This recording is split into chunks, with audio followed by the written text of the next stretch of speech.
மரியாதை திறந்த தமிழ் மக்களுக்கும் தமிழுக்கும் கோபிநாத்தின் வணக்கம். எங்கிருந்து நம்முடைய வாழ்க்கையை துவங்குகிறோம், ஏன் இந்த நாளை நமதுங்கிற ஒரு விஷயத்தை நம்ம ஆரம்பிச்சோம் அப்படிங்கிறது ஒரு காரணம் இருக்கு. We always think about tomorrow. பெரும்பாலான இந்தியனுடைய கனவு நாளை என்ன, என்னுடைய பிள்ளைக்கு என்ன செய்ய போகிறேன், என்னுடைய குடும்பத்துக்கு என்ன செய்ய போறேன், எந்த பேங்க்ல எவ்வளவு சொத்து சேர்த்து வைக்க போறேன், பிள்ளைக்கு யாரை பார்த்து கல்யாணம் பண்ணி வைக்க போறேன், நாளைக்கு பிள்ளை என்ன வம்பு இழுத்துட்டு வருவான்னு தெரியலையே, போற பொம்பளை பிள்ளைய கையை பிடிச்சி இழுப்பாங்களா மாட்டாங்களா, வாக்கியா தகராறு வருமா வராதா, நாளை நாளை நாளை. பொருளாதார ரீதியாக கொஞ்சம் வளர்ந்த நாடுகளில் தான் இன்று என்கிற கான்செப்ட் உண்டு. லிவ் ஃபார் டுடே அப்படிமா அமெரிக்கன். ஒரு ஐரோப்பியனை நீங்கள் போய் கேட்கிற போது லிவ் ஃபார் டுடே அப்படிமா. பெரிய அளவுக்கு நமக்கு எதிர்காலம் குறித்த அக்கறையும் திட்டமிடலும் இருப்பதாக நாம் தொடர்ந்து தவறாகவே நம்பிக்கொண்டிருக்கிறோம். நம்முடைய பிரச்சனை எல்லாம் கவலை, கவலைப்படுவதற்காகவே கவலைப்படுவது. நிறைய பேர் நான் பார்த்திருக்கேன், ரொம்ப கவலையா இருக்கு மாப்பிள்ளை, கவலையாவே சொல்லுவாங்க. நம் வாழ்க்கை குறித்த கவனமும் அக்கறையும் நமக்கு இருப்பதாக அதெல்லாம் நம் வாழ்க்கை குறித்த பயமும் பொறாமையும் மட்டும்தான். அது உங்களிடம் வந்து புறப்பட வேண்டும். வாழ்க்கையில ரெண்டு கேரக்டர் இருக்காங்க. ஒன்று சந்தோஷத்தை வெளியே தேடுபவர்கள். சினிமால சந்தோஷம் கிடைக்கும், பார்ட்டியில சந்தோஷம் கிடைக்கும், யாராவது சிரிக்கிறத பார்த்தா சந்தோஷம் கிடைக்கும். இவங்கெல்லாம் சந்தோஷத்தை வெளியே தேடுபவர்கள். சில பேர் சந்தோஷத்தை உள்ளவே வச்சிருப்பான், அவன் எல்லாருக்கும் கொடுப்பான். கொடுக்கிறவனுக்கு பேரு வள்ளல், வாங்குறவனுக்கு பேரு பிச்சைக்காரன். வாழ்க்கையை எப்படி கவனிக்கிறோம் என்பதை பொறுத்துதான் சந்தோஷம் இருக்கிறது.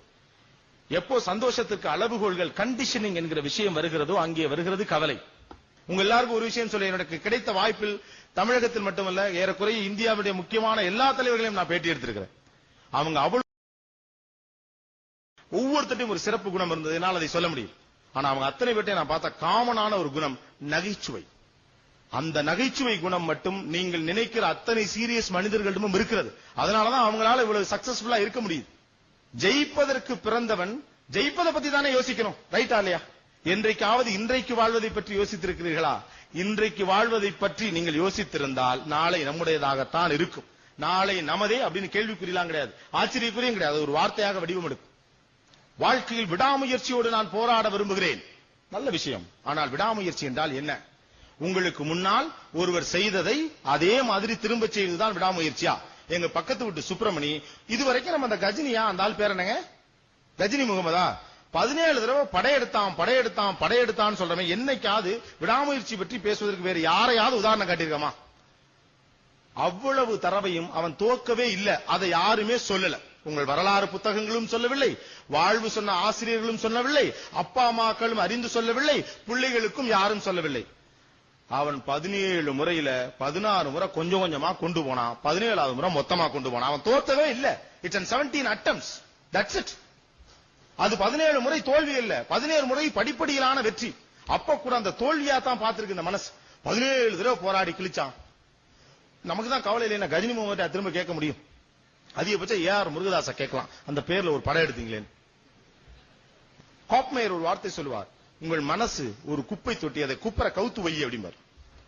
அந்த மனசுக்கு உள்ளதான் கொள்ளளவு இருக்கு, அதுல உங்க சொந்த குப்பையே 1000 இருக்கு. லிவ் ஃபார் யூ, வாழ்க்கையை உங்களுக்காக வாழ ஆரம்பியுங்கள். போப் ஒரு முறை அமெரிக்காவுக்கு வந்திருக்காரு.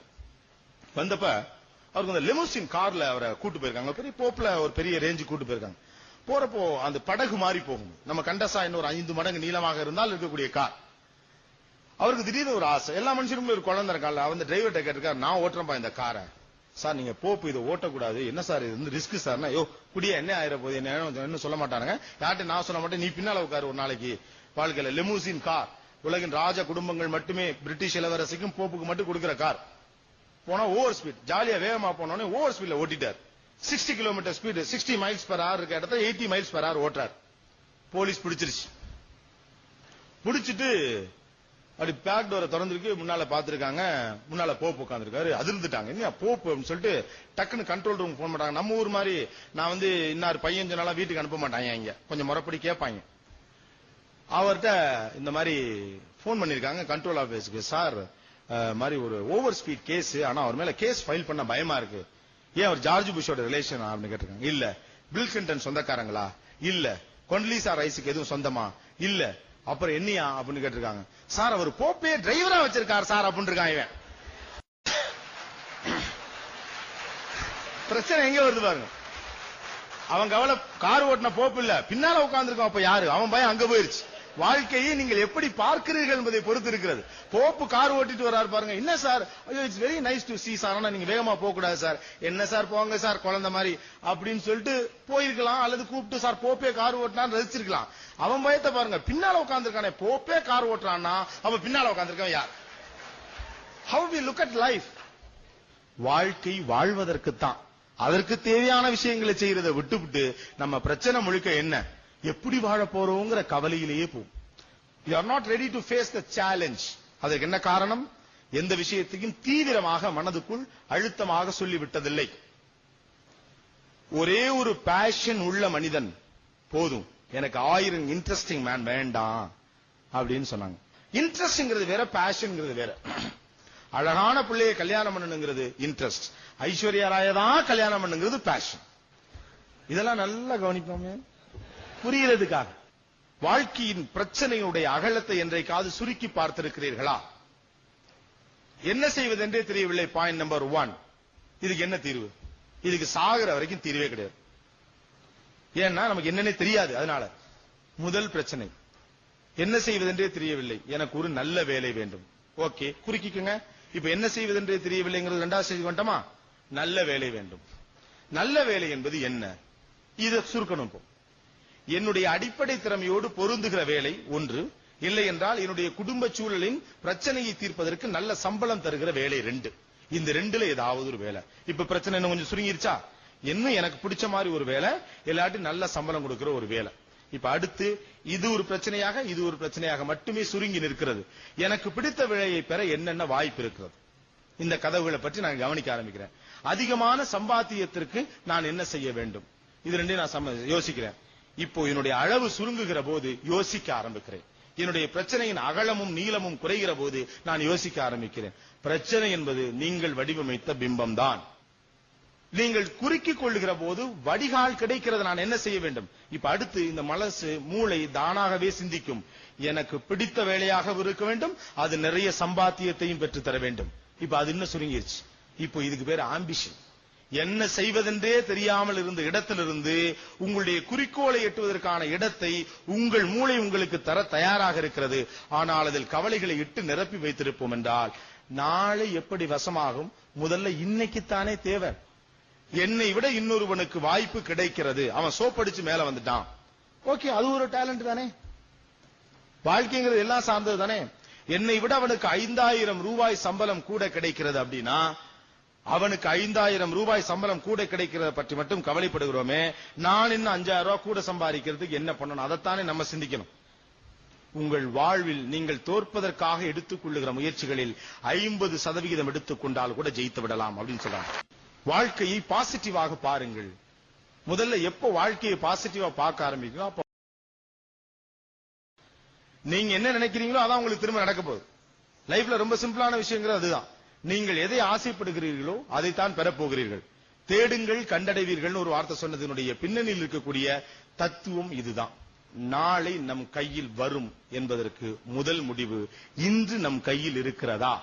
இந்த நாள் நம்ம கையில் இருக்கிறதுக்கு என்னென்ன எஃபர்ட்ஸ் நம்ம எடுத்திருக்கிறோம்? எவ்வளவு பிரச்சனைகளை உள்ள போட்டு உலட்டிக்கிட்டு இருக்கோம், அதை விட்டு வெளியில வர என்னைக்காவது நம்ம கவலைப்பட்டிருக்கோமா? 2003 எடுக்கப்பட்ட ஒரு சர்வே, இந்தியனிடம் இருக்கக்கூடிய மிகப்பெரிய பிரச்சனை என்ன அப்படிங்கிறது. இதெல்லாமே கூட வெளிநாட்டுக்காரங்க தான் எடுக்கிறாங்க. ஏன்னு தெரியல. இந்தியாவை பற்றி அவ்வளவு கவனத்தோட தான் இருக்காங்க வெளிநாட்டுக்காரங்க. நம்ம தான் நம்மளை பத்தி கவலைப்படுறதே இல்லை. இந்தியாவினுடைய மிகப்பெரிய பிரச்சனை என்ன? இளைஞர்களுடைய பிரச்சனை, வளரும் சமுதாயத்தினுடைய பிரச்சனை என்ன? நம்பிக்கை குறைபாடு, வேற ஒண்ணுமே கிடையாது. 2003 வரைக்கும் தான் ரிப்போர்ட். நம்பிக்கை குறைபாடு, தான் செய்து கொண்டிருக்கக்கூடிய பணியில் இருக்கக்கூடிய நம்பிக்கை குறைபாடு, அதை எக்ஸிக்யூட் பண்றதுல இருக்கக்கூடிய மெத்தனம், பிரச்சனைகளிலிருந்து தப்பித்துக் கொள்ள வேண்டும் என்ற ஆர்வத்தில் நம்பிக்கை குறைபாடுகளோடு தான் நாம் இருக்கிறோம். அதுக்கு நம்ம தேடிட்டு இருக்க காரணம் தான் கமிட்மெண்ட், லொட்டு லொசுக்கு ஒண்ணும் கிடையாது. தேடி சோறு நிதந்தின்று பல சின்னஞ்சிறு கதைகள் பேசி வாடி துன்பமிக விழன்று பிறர் வாட பல செயல்கள் செய்து நரைகூடி கிழ பருவம் எய்தி கூற்று பல வேடிக்கை மனிதரை போல் நானும் வீழ்வேன் என்று நினைத்தாயோன்னு சாமி கிட்ட ஒருத்தன் சொல்றானா என்ன தில் இருக்கணும் அவனுக்கு. குறுகி போறது. சொல்லடி சிவசக்தி என்னை சுடர்மிகும் அறிவுடன் படைத்து விட்டாய். சாமி அறிவாத்தான் படைச்சிச்சு. நம்ம என்ன தப்பா புரிஞ்சுக்கிட்டோம் வாழ்க்கைய அப்படின்னு கேட்டா, வாழ்க்கை என்பது போராடுவதற்கானது, வாழ்க்கை என்பது வெற்றி பெறுவதற்கானது, வாழ்க்கை என்பது சாதிப்பதற்கானது, வாழ்க்கை என்பது சவால்களை சந்திப்பதற்கானது, வாழ்க்கை என்பது உச்சத்திற்கு போய் உட்கார்வதற்கானது கிடையவே கிடையாது.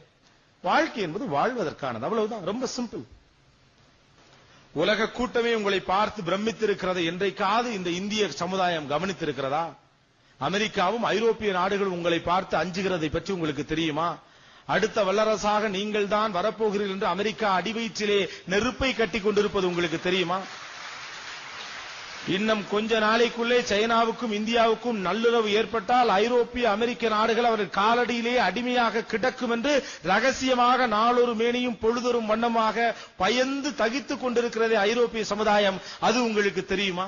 இதெல்லாம் தெரியாமல் நீங்களும் சொல்லிக் கொண்டிருக்கிறீர்கள் நானும் வாழ்ந்து கொண்டிருக்கிறேன் என்று. தோக்கிறதுக்கு பிறந்தவன் தான் ஜெயிக்கிறதுக்கு போராடணும். ஜெயிக்கிறதுக்கு பிறந்தவன் ஜெயிச்சுக்கிட்டே இருக்கத்தான் போராடணும். நான் உங்களுடைய முதல் நிலைக்கே வர விரும்பல. நீங்கள் தொடர்ந்து ஜெயித்துக் கொண்டிருக்க மட்டும்தான் போராட வேண்டுமே ஒழிய ஜெயிப்பதற்கு போராடாதீர்கள். நீங்கள் ஜெயிச்சவங்க தானே, இதுக்கு மேல என்னத்தை ஜெயிப்பீங்க எனக்கு தெரியலையே. இந்தியாவிற்கும் சைனாவுக்கும் இடையே நல்லுறவு வந்துவிட்டால் உலகின் வல்லரசாக இவர்கள் யாராவது வந்து விடுவார்கள். ஆங்கிலம் தெரிந்தவர்கள் இந்தியர்கள் அறிவாளிகள், அவங்க கையில எல்லாமே போயிரும். இந்தியாவுக்கும் சைனா இடையில ட்ரேட 13% மாத்தி மாத்தி அமெரிக்கா பண்ணிக்கிட்டே இருக்கு 21 வருஷமா. கடைசியாக சீன பிரதமர் இந்தியாவுக்கு வந்து போனது நீண்ட வருட இடைவெளிக்கு பிறகு சமீபத்திய வருடங்களில் தான். ஏன்? உங்கள் மூளைக்குள் இருப்பது என்னவென்று அமெரிக்காக்காரனுக்கு தெரியும், நமக்கு தெரியாது. அவ்வளவுதான் வித்தியாசம். Take life easy. I always say, I don't want to confuse people in my speech. Generally, be positive. இங்கே தோற்பதற்கு இடமே இல்லையே. முட்டி மோத அடிச்சு ஓத எல்லாம் ஒண்ணு வேணாம். இயல்பாகவே உங்களுக்கு முட்ட தெரியும், இயல்பாகவே உங்களுக்கு மோத தெரியும். Be you are. அமெரிக்காக்காரன் நம்புவதை நீங்கள் ஆரம்பித்தால் நீங்கள் ஒரு மூளை. நீங்கள் மூளையா சதையா என்பதை முடிவெடுங்கள். நாளை நமதாகும். டைட்டிலுக்கு வந்துட்டானா அப்பா. சந்தன காற்று நம் ஜன்னலில் வீசட்டும், சரித்திரம் நாளை நம் சாதனை பேசட்டும். நன்றி, வணக்கம்.